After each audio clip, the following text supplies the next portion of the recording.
하나님의 말씀 열왕기상 3장 4절부터 15절의 말씀을 통해서 하나님께서 솔로몬에게 주신 은혜라고 하는 제목으로 저희들 함께 은혜 받고자 합니다.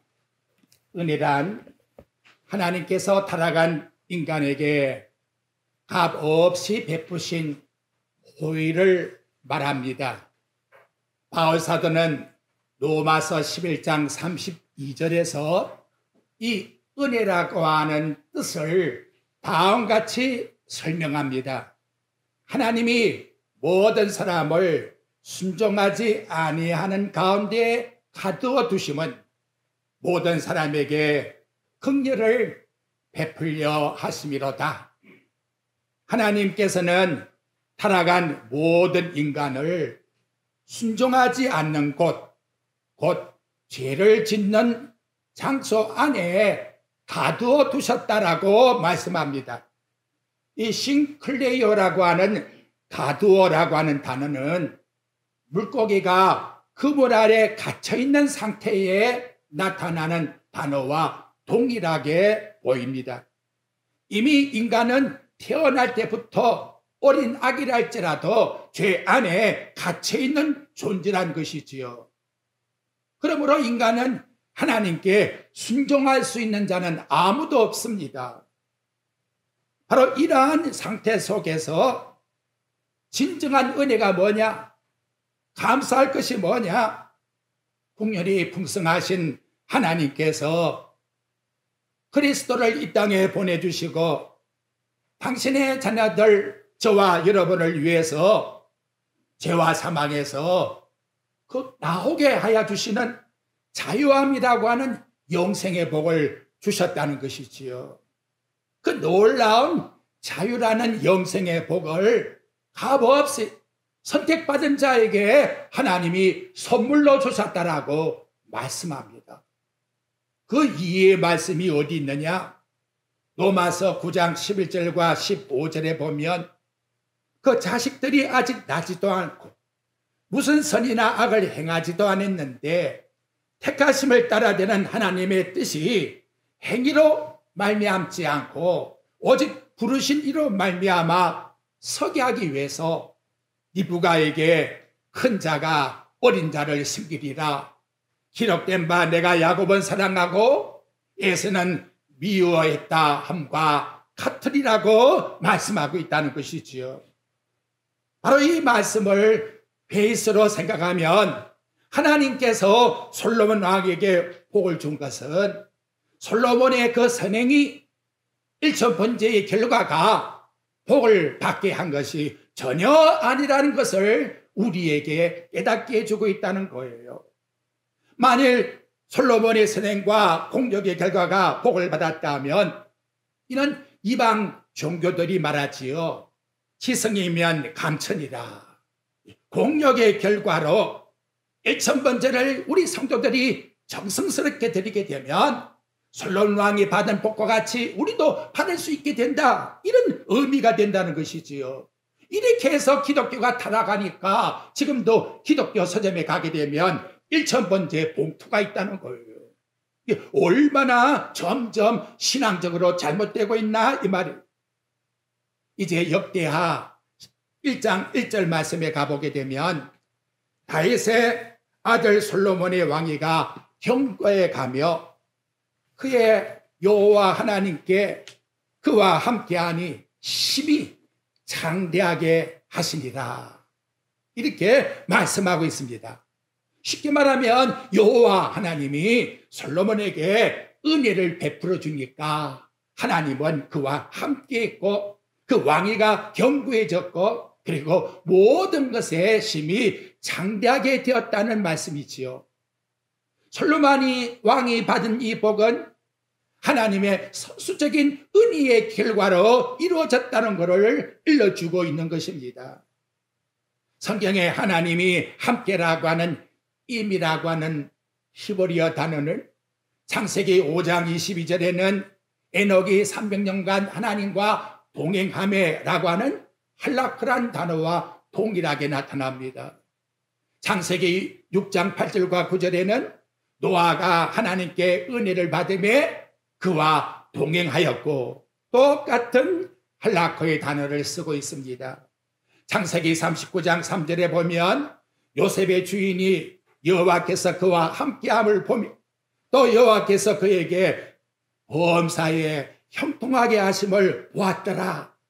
이렇게 하나님이 함께라고 하는 할라커의 동사를 동일하게 쓰고 있는 것이지요. 저와 여러분, 우리는 하나님 앞에 은혜 받은 자예요. 복 받을 대상자가 아니라 이미 복을 받은 자라는 거예요. 그래서 바울은 이미 우리는 하나님이 정하신 그 복을 받았다라고 하는 사실을 계속해서 서신에서 강조합니다. 에베소 2장 8절 너희는 그 은혜로 인하여 믿음으로 말미암아 구원을 받았으니 이것이 너희에게서 난 것이 아니요 하나님의 선물이라. 고린도전서 1장 9절 너희를 불러 그 아들 예수 그리스도 우리 주와 더불어 교제케 하시는 하나님은 미쁘신 하나님이시라. 로마서 8장 14절 무릇 하나님의 영의 인도함을 받는 그 사람이 하나님의 아들이라. 고린도전서 6장 17절 주와 합한 자가 곧 한 영이라고 이와 같이 말씀해 주고 있는 것입니다. 그렇다면 솔로몬 왕의 이 기도의 내용은 솔로몬처럼 이렇게 기도하면 복 받는다? 전혀 그런 말을 하는 것이 아니에요. 하나님이 솔로몬 왕에게 은혜를 입혀주니까 은혜의 결과로 이와 같은 복을 받았다는 것을 일러주고 있는 것입니다. 이는 뭘 우리에게 일러주고 있습니까? 하나님이 창세전에 솔로몬 왕을 통해서 성취하실 불변적인 경륜을 가지고 계셨다는 것이지요. 이를 솔로몬 왕이 다윗을 통해서 이루지 못한 하나님의 성전을 짓고 난 다음 하나님 앞에 기도하면서 그 하나님의 영원하신 경륜의 뜻이 무엇인가를 나타내 주고 있습니다. 열왕기상 8장 18절부터 20절에 보면 여호와께서 내 아버지 다윗에게 이르시되 네가 내 이름으로 위하여 성전을 건축할 마음이 있으니 이 마음이 네게 있는 것이 좋도다. 그러나 너는 그 성전을 건축하지 못할 것이요 내 몸에서 낳을 네 아들 그가 내 이름을 위하여 성전을 건축하리라 하시더니 이제 여호와께서 말씀하신 대로 이루시도다. 이렇게 솔로몬 왕이 성전을 건축한 다음에 하나님 앞에 이런 기도를 드렸다는 것이지요. 그렇게 할 것 되면 솔로몬 왕이 일천 번제의 제사나 그가 구하는 그 지혜나 이 모든 목적은 인간이 요구하고 있는 야망과 탐심에서 나오는 그런 내용이 결코 아닌 것이고 솔로몬 왕이 붙인 다윗 왕을 통해서 일러준 그 말씀 성전을 지어야 된다고 하는 그 마음에 하나님께 대한 선하신 뜻을 품었는데 그 뜻이 이루어졌다는 것을 일러주고 있는 것입니다. 여러분 솔로몬 왕이 바라고 있는 성전 누구를 모시고자 하는 마음의 간절한 바람입니까? 바로 그분은 이 땅에 오실 예수 그리스도이신 것입니다. 그리스도와 함께 항상 그분을 모시고 이 땅에서 교제하며 살아가고자 하는 그 마음의 간절한 갈망이 곧 하나님께서 주시는 은혜였다는 것을 일러주고 있는 것입니다. 솔로몬 왕이 잠언서에 기록된 말씀을 여러분이 한번 읽어보십시오. 정말 놀라운 은혜를 받은 사람입니다. 창세전에 그리스도께서 하나님과 어떤 일을 행하시는가 그것을 잠언 8장 22절부터 26절과 30절에서 일러줍니다. 여호와께서 그 조화의 시작 곧 태초에 일하기 전에 나를 가지셨으며 만세전부터 태초부터 땅이 생기기 전부터 내가 세움을 받았나니 아직 바다가 생기지 아니하였고 큰 샘들이 있기 전에 내가 이미 났으며 산이 세우기 전에 언덕이 생기기 전에 내가 이미 났으니 하나님이 아직 땅도 들도 세상의 진토의 근원도 짓지 아니하셨을 때라. 그러면 그분이 누구냐? 그래서 30절에 보면 내가 그 곁에 있어서 창조자가 되었고 날마다 그의 기뻐하신 바가 되었으며 항상 그 앞에서 즐거워하였으며 사람이 거처할 땅에서 즐거워하며 인자들을 기뻐하였노라. 아들들아 이제 내게 들으라. 내 도를 지키는 자가 복이 있느니라. 정말로 놀라운 은혜를 받았지요. 창세전에 그리스도께서 어떤 일을 행하신지 그걸 계시로 당신이 글을 쓰게 되었으니 얼마나 하나님 앞에 큰 은혜를 받은 사람입니까? 바로 이분이 누구냐 이 말이지요. 그래서 사도 요한이 요한복음 1장 1절부터 3절에서 말씀합니다. 태초에 말씀이 계시니라. 이 말씀이 하나님과 함께 계셨으니 이 말씀은 곧 하나님이시라. 그가 태초에 하나님과 함께 계셨고 만물이 그로 말미암아 지은 바 되었으니 지은 것이 하나도 그가 없이는 된 것이 없느니라. 곧 이 땅의 성전으로 당신이 드러날 그리스도를 나타내주고 있는 것이지요. 예수님이 마태복음 22장 45절에서 말씀합니다. 다윗이 그리스도를 주라 칭했으니 어찌 내가 다윗의 자손이 될 수가 있겠느냐? 마찬가지로 솔로몬의 잠언을 통해서 보게 되면 바로 그 그리스도가 살아계셔서 영원 전에 아버지와 함께 세상을 창조하신 분이라는 사실을 기록해 주고 있다는 것이지요. 이러한 의미에서 구약의 성경은 누구를 나타내고 있습니까? 예수님이 요한복음 5장 39절에 말씀합니다. 너희가 성경에서 영생을 얻는 줄로 생각하고 성경을 연구하거니와 이 성경이 곧 내게 대하여 증언하는 것이니라. 솔로몬이 나타내고자 하는 그 모든 내용은 바로 하나님께서 이 땅에 그리스도를 통해서 드러낼 구속사역을 솔로몬을 동력자로 삼아서 성전을 짓게 하는 역사를 이루었다는 것이지요. 그 간구의 소원을 솔로몬 왕 마음에 주었고 솔로몬은 하나님께 구했더니 정말 내가 원하는 그 뜻을 딱 이루었구나. 그래서 하나님께서 솔로몬 왕에게 복을 주었다라고 이와 같이 말씀합니다. 솔로몬은 크게 두 가지의 업적을 남기지요. 하나는 황금의 집이라고 하는 하나님의 성전을 지었어요.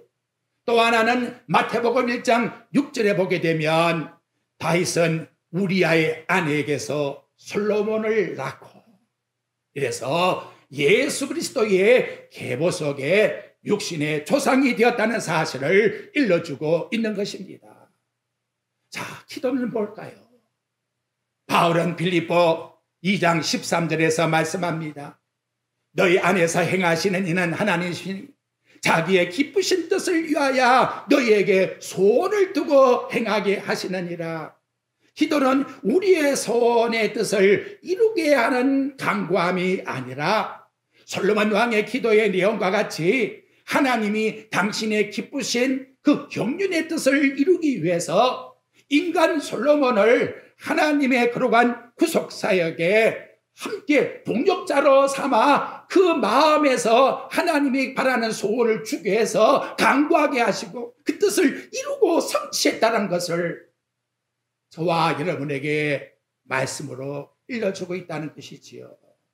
자, 우리 이 말씀의 배경을 마음에 기억하면서 그렇다면 이제 이 하나님이 솔로몬 왕에게 주신 은혜가 뭘까? 바로 그 내용을 몇 가지 살펴보고자 합니다. 먼저 첫째, 열왕기상 3장 4절의 말씀의 내용입니다. 여러분 거기 어떻게 나오지요? 이 왕이 제사하러 기브온으로 가니 이렇게 나타납니다. 현대의 성경에 보게 되면 솔로몬 왕이 예루살렘에서 북서쪽으로 12km 지점에 있는 기브온으로 갔다. 그곳에는 이스라엘 전국에서 가장 유명한 산당이 있었다. 이렇게 말씀이 나타납니다. 쉽게 말하면 일국의 왕이라고 하는 신분을 가진 자가 하나님께 예배를 드리기 위해서 옛날 고대에 12km라고 하는 약 30리의 길을 갔는데 그 예배 드리는 장소가 어디냐? 평지가 아니라 그 당시에 가장 높은 기브온 산당이라고 하는 그곳에 가서 1000번제를 드렸다. 지금 이렇게 우리에게 설명을 해주고 있다는 것이지요. 여러분 1절을 한번 보십시오. 놀라운 하는 소리가 나오게 됩니다. 솔로몬이 애굽의 왕 바로와 더불어 혼인관계를 맺어 그의 딸을 맞이하고 바해성에 데려다가 두고 이렇게 말씀이 나타나고 있다는 것이지요. 어떻게 하나님을 섬기는 솔로몬 왕이 이방 여인을 데려올 수 있어? 솔로몬 왕이 타락했구나. 금방 우리 마음속에는 그 문제부터 내 마음속에 다 어필되지요. 여러분 이렇게 되면 이 성경에 말씀하고 있는 그 의도가 무언가를 놓쳐버리게 된다는 거예요. 지금 이런 사항을 쭉 설명을 하는 것을 현대어 성경에 보게 되면 솔로몬은 이집트 왕 바로와 우호조약을 맺고 이렇게 나타나고 있습니다. 솔로몬이 경제적, 정치적 어떤 이익을 위해서 정략 결혼을 바로 왕 딸과 했다라고 하는 내용을 나타내주고 있는 것이지요. 자, 그러면 여러분 이 말씀의 관점으로 돌아가 봅시다. 솔로몬 왕은 주전 990년에 태어났습니다. 그리고 970년 20살 되는 해에 왕이 되었어요. 그래서 자기를 어리다고 표현하지요. 그리고 40년을 통치합니다. 60세에 이 세상을 떠나게 됩니다. 여러분 가만히 한번 생각해 보십시오. 솔로몬이 기브온 산당에 가서 하나님께 1000번제를 드릴 때에 그때의 나이는 20살이다. 어찌 보면 젊음의 정열이 끌어넘치는 그런 시기지요. 애굽의 딸 바로를 데려왔다. 육신적으로 생각하면 신혼의 사랑에 빠져야 될 그런 시기지요. 그런데 솔로몬은 거기에 빠진 내용이 아니라 하나님께 1000번제를 드렸다.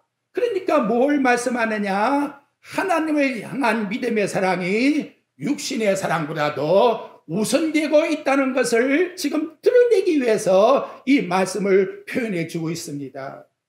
현대어 성경에 보게 되면 1000번제라고 해서 저도 옛날에는 1000번제를 드렸는가 했는데 그 내용에는 1000마리의 짐승을 잡아 번제를 드렸더라.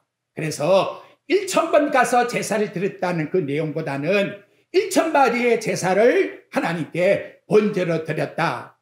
이렇게 일러주고 있는 것이지요. 다음 1절 하반절 말씀에 나가 보십시오.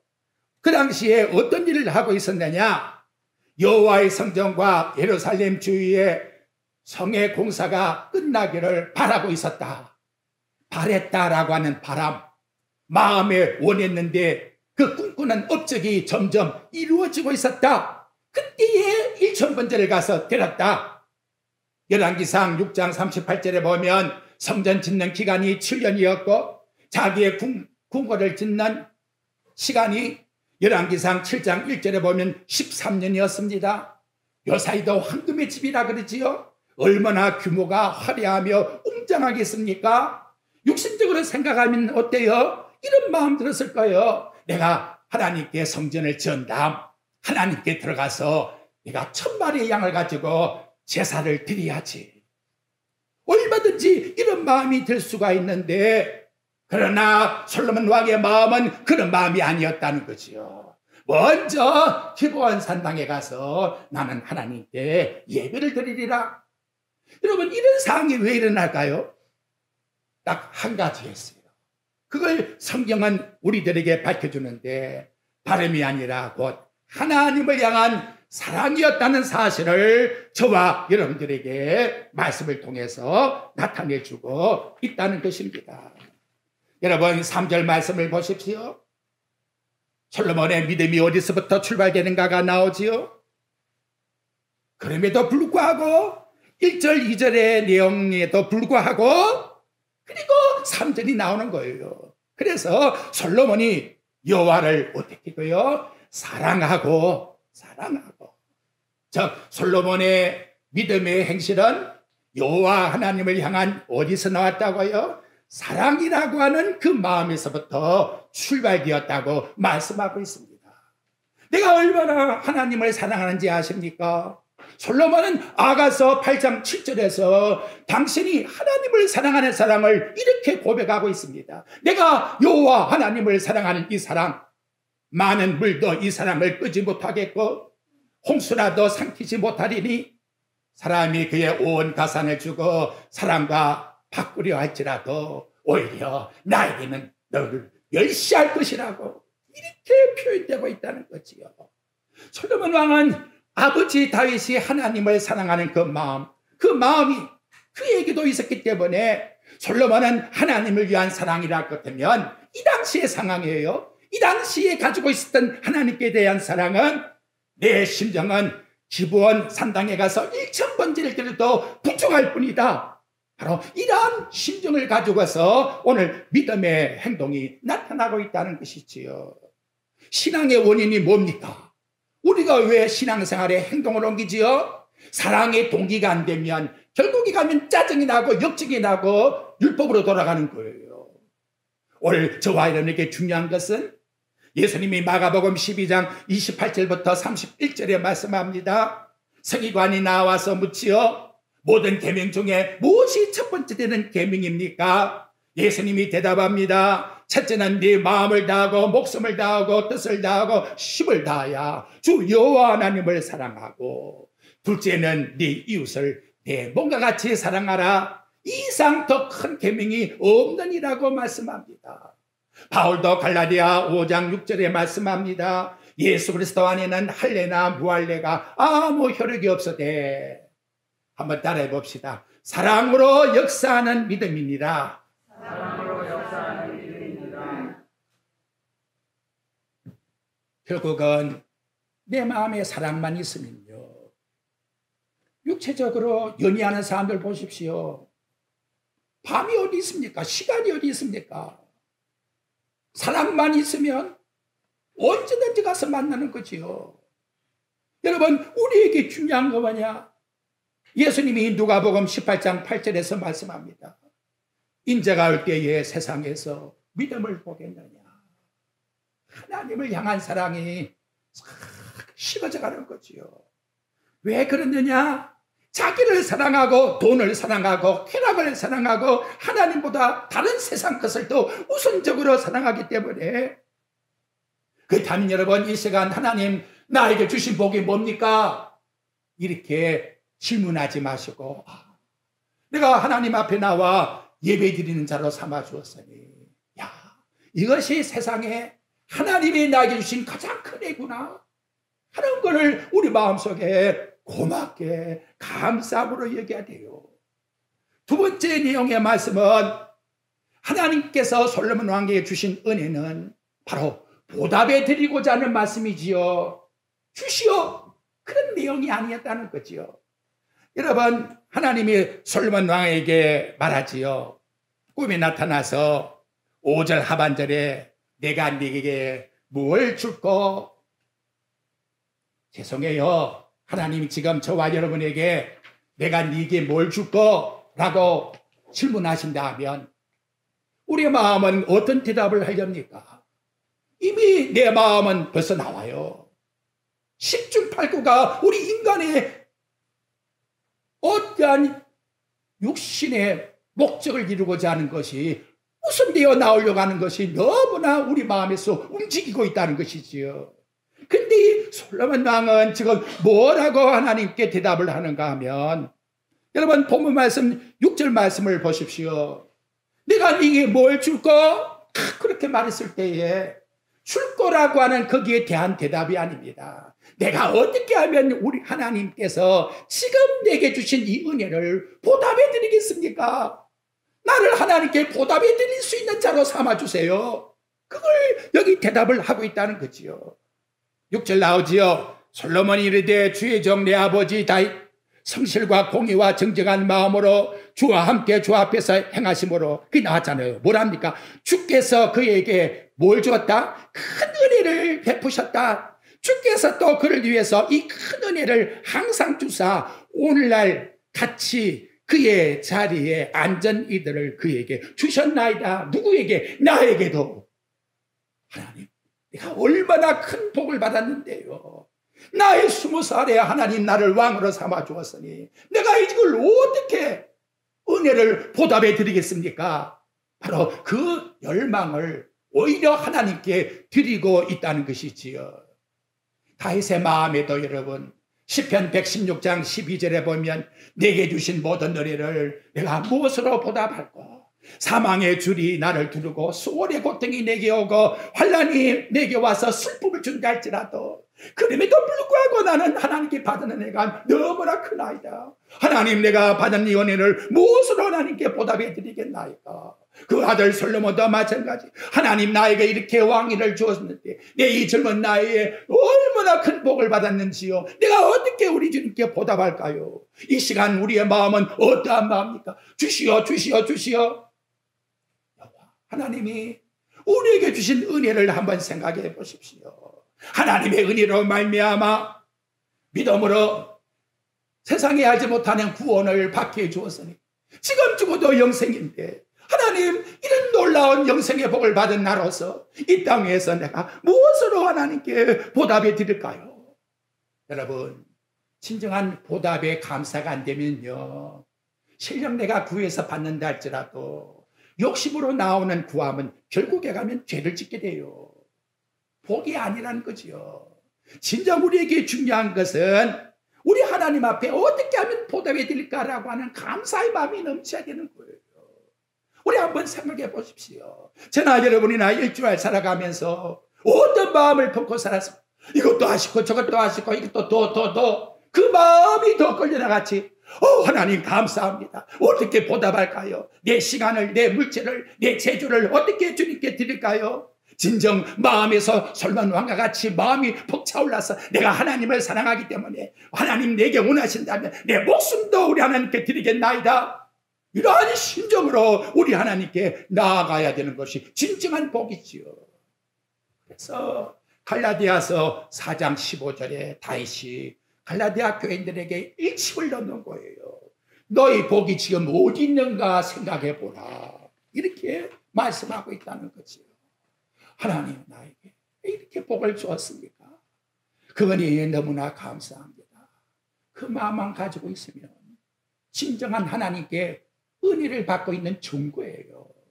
세 번째 말씀은 솔로몬에게 주신 것이 곧 겸손이라는 것이지요. 7절의 말씀이 나타나고 있지요. 거기 내용에 보면 하반절의 종은 작은 아이라. 어떻게 일국의 왕이 이런 마음을 가지고 하나님 앞에 나는 하나님 어린아이에 불과합니다. 종 모습입니다. 내가 하나님 백성을 다스려야 될 텐데 본문의 내용에 보면 주님이 주신 백성이라 하잖아요. 주님이 주신 백성이라 생각하지 내 백성이라 생각질 않아요. 하나님이 맡겨준 이 백성들을 나는 정말 어리고 경험도 없고 감당할 수가 없나이다. 감당할 수 있도록 하나님 이 백성을 하나님 백성으로 섬기게 할 수 있는 인격을 내게 달라는 거예요. 내가 종인이다라고 하는 것은 내가 이와 같이 어린아이지만 하나님의 백성을 하나님을 잘 섬길 수 있는 바로 그렇게 만들 수 있는 왕의 인격을 나에게 주소서.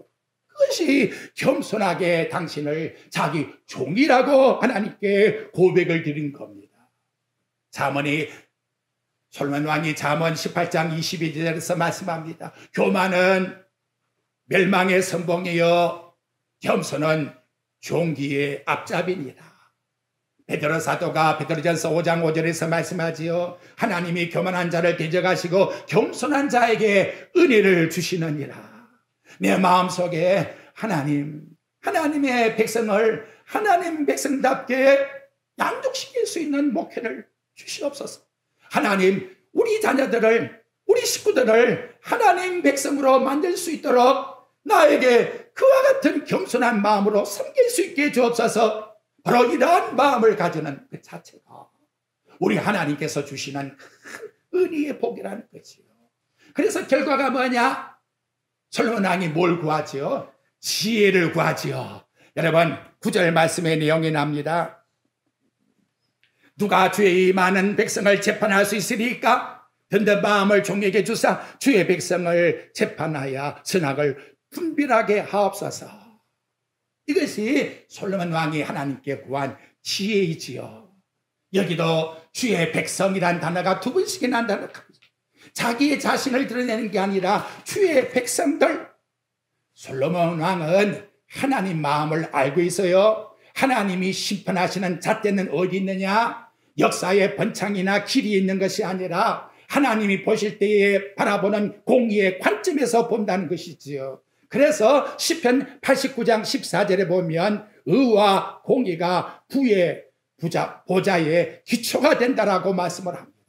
솔로몬 왕이 하나님의 성전에 올라가며 뭐라고 시를 짓습니까? 시편 127장 1, 2절에 보면 여호와께서 집을 세우지 아니하시면 세우는 자의 수고가 어때며 여호와께서 성을 지키지 아니하시면 파수꾼에 깨어 있음이 허사로다. 결국은 하나님이 지켜주셔야 된다라고 하는 보이지 않는 하나님의 손길이 함께하는 이것이 진정한 복이라는 사실을 알고 있었다는 것이지요. 자, 여기서 여러분 우리는 여기서 솔로몬 왕의 지혜를 세상의 관점에서 뭘 통치하고 다스리는 바로 그런 관점으로만 생각을 했습니다. 저도 그렇게 생각을 해왔지요. 그런데 이것을 그가 고백한 잠언 4장 6절부터 9절의 내용에 보니까 더 깊은 뜻이 있더라는 것이지요. 뭐라고 고백하느냐? 지혜를 버리지 말라. 그러면서 지혜를 그가 너를 보호하시리라.